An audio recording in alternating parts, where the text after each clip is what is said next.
अध्याय 3 कर्मयोग। अर्जुन उवाच जायसी चेत् कर्मणास्ते मता बुद्धिर्जनार्दन तत्किं कर्मणि घोरे मां नियोजयसि केशव। मित्रों, जय श्री कृष्ण। जैसा कि आपको पता है, वीडियो हम आपके लिए जिसमें श्रीमद् भागवत गीता अध्याय 2 व अध्याय 1 का संपूर्ण विवरण लेकर के पहले ही आ चुके हैं। अगर आपने अभी तक वो वीडियो नहीं देखे तो हमारे पिछले वीडियो को जरूर देखें। आइए हम आगे अध्याय 3 की बात करते हैं।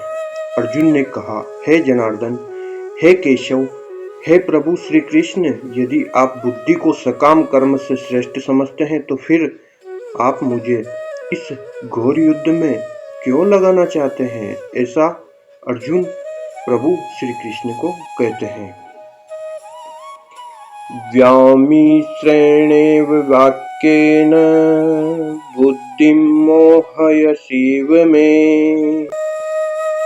तदेकं वद निश्चित्य येन श्रेयोऽहमाप्नुयाम्।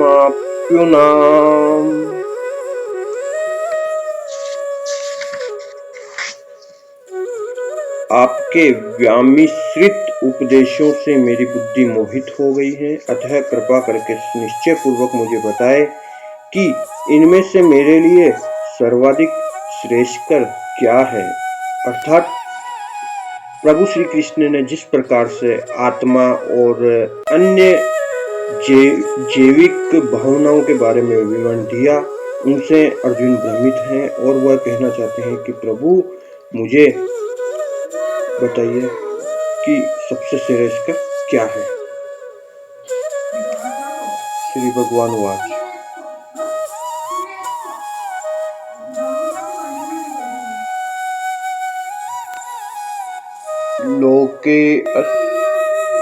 लोके अस्मिन् द्विविधा निष्ठा पुरा प्रोक्ता मया नघ ज्ञान योगेन सांख्यानां कर्म योगेन योगिनां।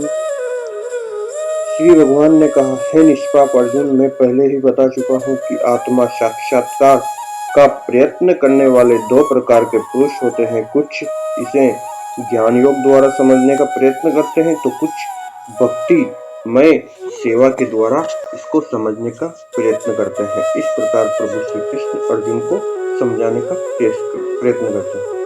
न कर्मणाम रंबाने शकर्म्य पुरुषो श्रुते न च संन्यसनादेव सिद्धि समधिगच्छति।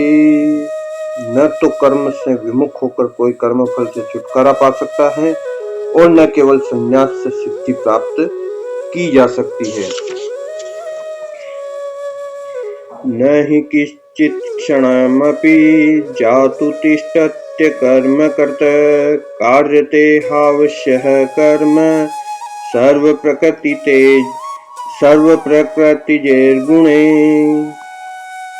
प्रत्येक व्यक्ति को प्रकृति से अर्जित गुणों के अनुसार विवश होकर कर्म करना पड़ता है। अतः कोई भी एक क्षण भर के लिए भी बिना कर्म किए नहीं रह सकता है। अर्थात प्रभु श्री कृष्ण कहते हैं कि प्रकृति के द्वारा दिए गए गुणों के कारण प्रत्येक व्यक्ति को हर समय हर पल कुछ न कुछ कर्म करना बहुत ही जरूरी हो जाता है।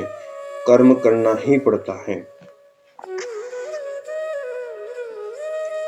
कर्मेन्द्रियाणि संयम्य य आस्ते मनसा स्मरन् इंद्रियार्थान् विमूढात्मा मिथ्याचार स उच्यते। जो कर्मेंद्रियों को वश में तो करता है, किंतु जिसका मन इंद्रिय विषयों का चिंतन करता रहता है, वह निश्चित रूप से स्वयं को धोखा देता है और मिथ्याचारी कहलाता है।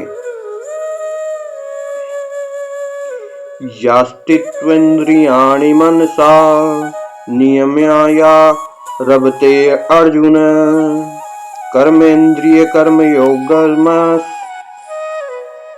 सक्त स विशिष्यते। दूसरी ओर यदि कोई निष्ठावान व्यक्ति अपने मन के द्वारा कर्मेंद्रियों को वश में करने का प्रयत्न करता है और बिना किसी आसक्ति के कर्मयोग प्रारंभ करता है तो वह अति उत्कृष्ट है।